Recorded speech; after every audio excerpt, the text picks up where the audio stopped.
सो दे दे। हमारे पूज्य गुरुदेव के आश्रम में, श्री बाबा के आश्रम में, श्री उड़िया बाबा जी महाराज के आश्रम में एक सेवक था, नौकर था, पगार से काम करता था। उस समय उसको 100-200 रुपए मिलते थे मासिक। किंतु जब वो सब्जी खरीदने के लिए आश्रम के लिए जाता था तो लौट करके आता था, कहता था हमको पैसे और दो।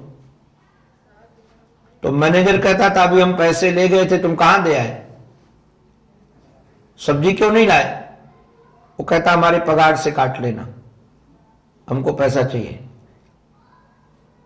उसकी जब पगार देने का समय आता था तो उसके पास कभी पैसा देने के लिए उस आश्रम में होता नहीं था कि उसका पैसा बकाया है, लेता ही नहीं था। कहता था कोई बात नहीं, जरूरत भी नहीं है। तो बाबा को जब पता चला कि करता क्या है ये, सब्जी लेने के लिए जाता है, तो किसी सेवक को लगा दिया कि देखना। वो सब्जी लेने के लिए जाता था पैसा लेकर के, और कोई दीन दुखी मिल जाता था, रोगी मिल जाए, भूखा मिल जाए, तो उसको दे देता था। स्वयं अपने पास कुछ नहीं था, कर्जा लेकर के भी दान देने की प्रवृत्ति। इसी का नाम उदार है, जो अपने सामर्थ्य से ज्यादा दे दे। तो हमारे श्री तुलसीदास जी महाराज कहते हैं कि आप तो परम उदार हो, इसलिए हम कुछ मांगना चाहते। बहुत बढ़िया मांग, हम लोगों को ये मांग करनी चाहिए। मुझे लगता है शायद यहां ऐसा कोई बैठा हो जो इससे परेशान ना हो। सब परेशान है। किससे परेशान है? बोले इस मन से। जिससे मिलो कहते महाराज मन बड़ा शांत है, मन बड़ा चंचल है, हम नहीं चाहते तब भी बहुत कुछ सोचता रहता है, बहुत कुछ चिंतन करता रहता है। तो हमारे श्री तुलसीदास जी महाराज कहते हैं आपने हमारे ऊपर करोड़ों उपकार किए हैं, किंतु उसके बाद भी मांगने की आदत होने के कारण हम आपसे कुछ मांग रहे हैं, आप उदार हैं, दीजिए। तो कहा क्या चाहिए आपको? बोले जो हमारा ये मन है ना, ये मछली है, और जैसे मछली जल से अलग नहीं होना चाहती है, वैसे मन हमारा विषयों से अलग होना नहीं चाहता है। तो भगवान ने कहा कि मानो जैसे मछली का जीवन जल है, वैसे आपके मन का यदि जीवन ही विषय है तो रहने दो उसमें। बोले नहीं, विषय वारी मन मीन, बिलग होत नहीं पल एक, ताते सहो विपत्ति अति दारुण, जन्मों जोनि अनेक। ये जो विषय है ये जल है, और हमारा मन मछली है, और मन रूपी ये मछली यदि विषय का ही भोग करने में लगा रहता है, उसी में अनुरक्त रहता है, इसके कारण इस जीवन में तो ये कष्ट देता ही देता है, किंतु बाद में भी करोड़ों योनियों में ले जाता है। बड़ी विडंबना है। आस्तिक यदि जो होगा तो स्वीकार करेगा ही पुनर्जन्म। अभी तो धीरे धीरे विज्ञान भी स्वीकार करने की ओर बढ़ रहा है, और ये पुनर्जन्म जो है ये जरूरी नहीं कि मनुष्य मरने के बाद मनुष्य ही बना दिया जाए। मैं भी किसी बगीचे में गया था कहीं, तो एक वृक्ष वहां था, किसी ने बताया वहां के वैज्ञानिक, बड़े विलक्षण विलक्षण वृक्ष हैं। कई वृक्षों की आयु हजारों वर्ष की है, हजारों वर्ष की वृक्ष की आयु। हमने तो तमिलनाडु में एक वृक्ष ऐसा देखा जो उसका आहार ही जंतु थे, कीड़ों को खा जाए, मकोड़ों को खा जाए, भ्रमर को खा जाए।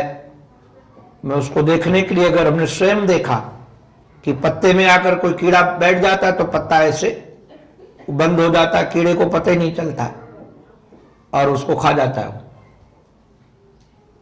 तो वृक्षों की प्रजातियां बड़ी हैं और हजारों वर्ष तक रहती हैं। कई कई वृक्ष ऐसे हैं अब मानो यदि अपने को इस जन्म के बाद वृक्ष बना दिया गया,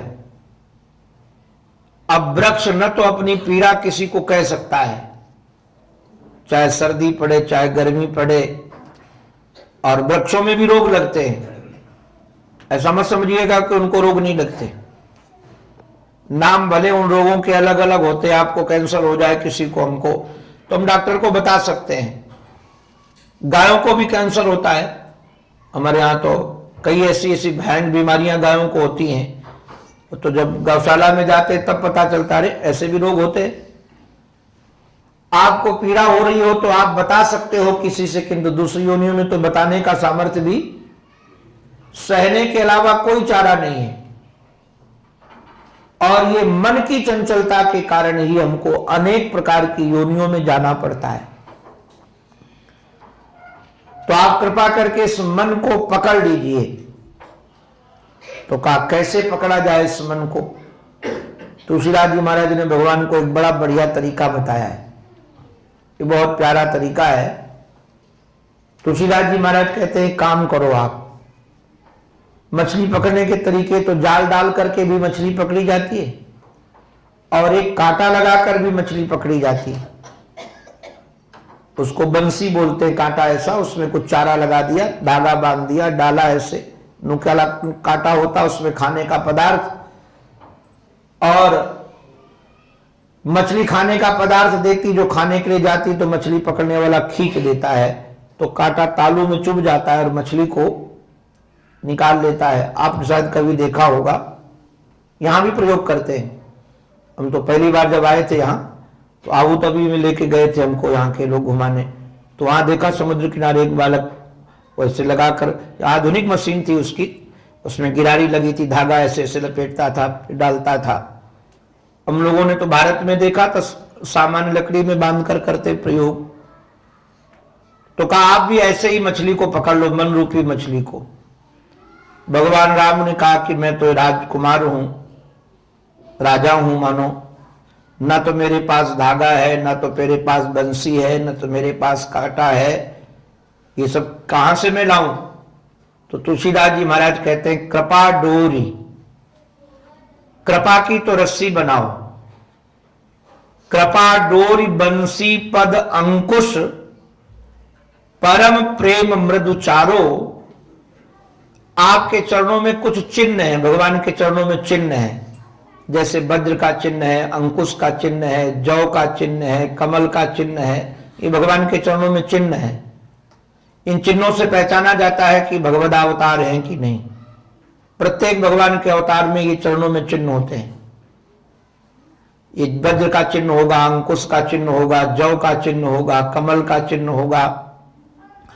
तो अंकुश उससे कहते हैं जो मदमस्त हाथी को बस में करने के लिए प्रयोग करते, कटीला पदार्थ होता है, कान में ऐसे मारता है महावत। तो आप उसको तो बनाइए, बंसी को कांटा बनाइए, प्रेम का महाराज कृपा की डोरी लगाइए, और प्रेम नहीं परम प्रेम मृदु चारो। अच्छा, अपना मन कहां फंसता है? आप लोगों का पता नहीं फंसता है कि नहीं फंसता, हमारा तो फंस जाता है।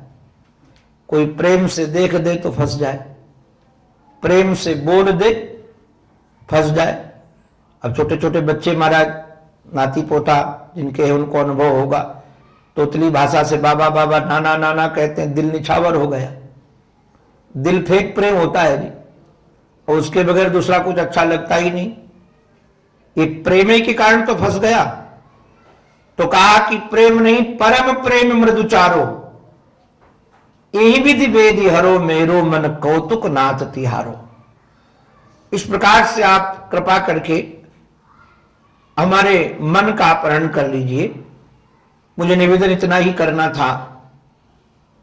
ये प्यास जो है, ये विषय की प्यास है। जल की प्यास माने विषय की प्यास।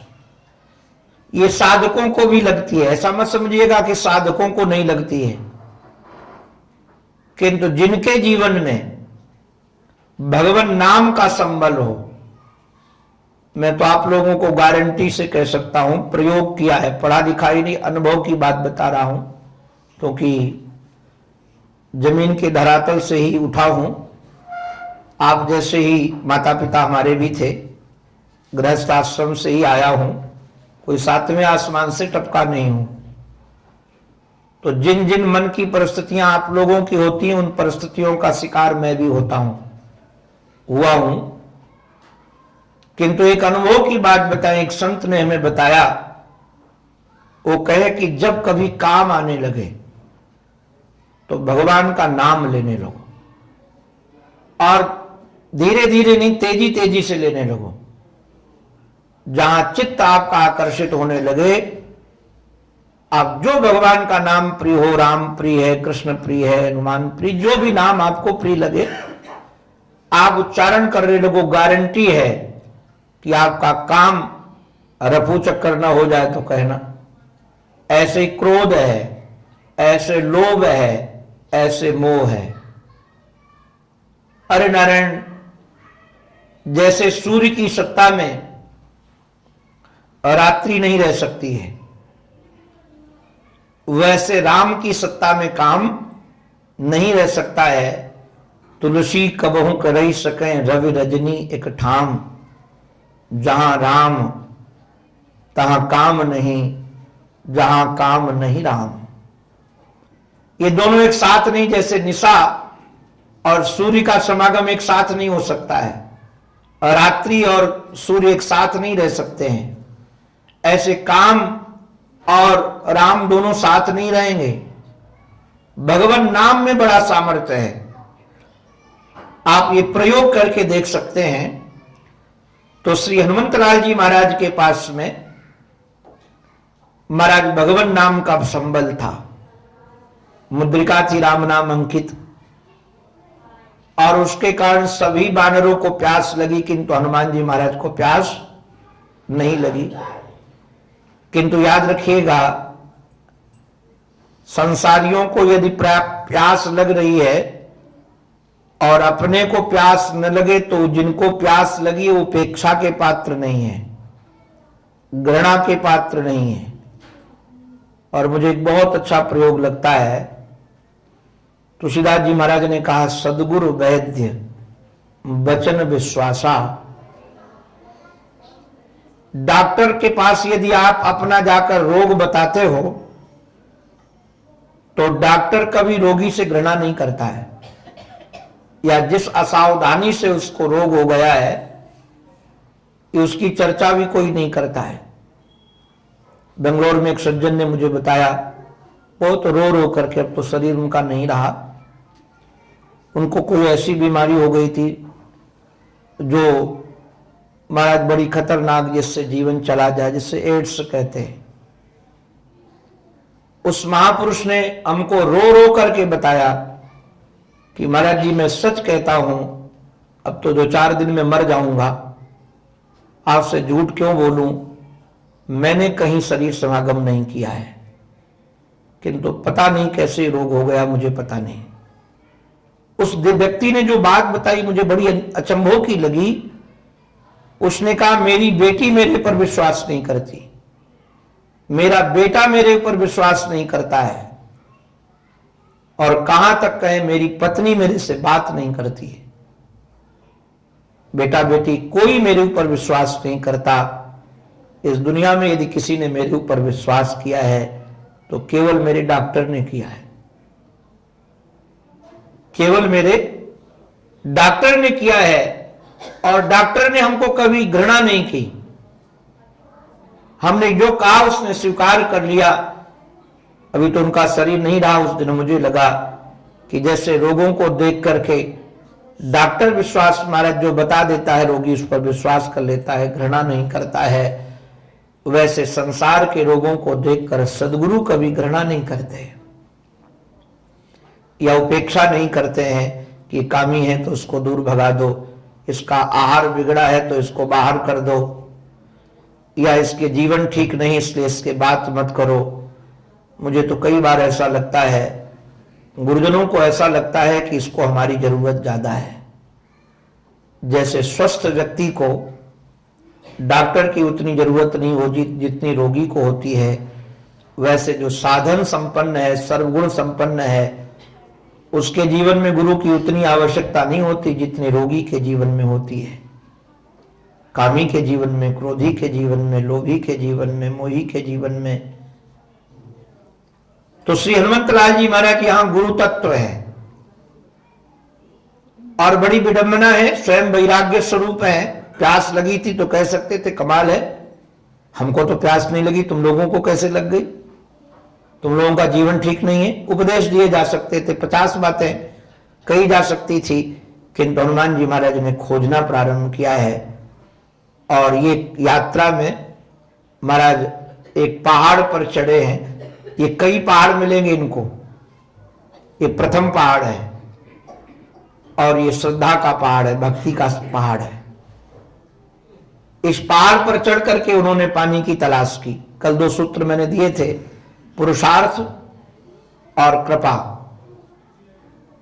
और ये जो पहाड़, जिस पहाड़ पर चढ़ करके इन्होंने निहारा है, ये भक्ति का, पुरुषार्थ का पहाड़ नहीं, भक्ति का पुरुष पहाड़ है। और महाराज उन्होंने निहार करके बानरों को स्वयं लेकर गए, पानी पिलाया। और वहां एक देवी से मुलाकात हुई जिसकी चर्चा हम कल कर रहे थे, स्वयं प्रभा। स्वयं प्रभा के सामने इन लोगों ने अपनी बात रख दी।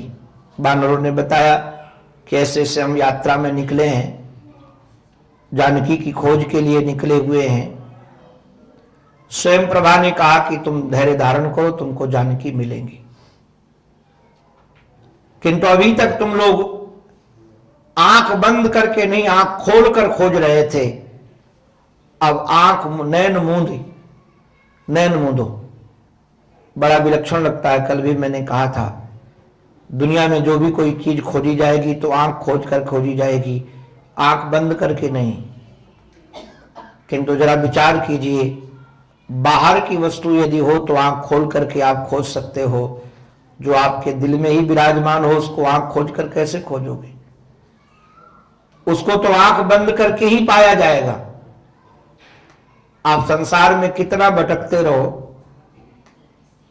कई बार चीजें अपने पास में होती हैं किंतु अपने को पता ना हो, तो आप कहीं खोजते रहो।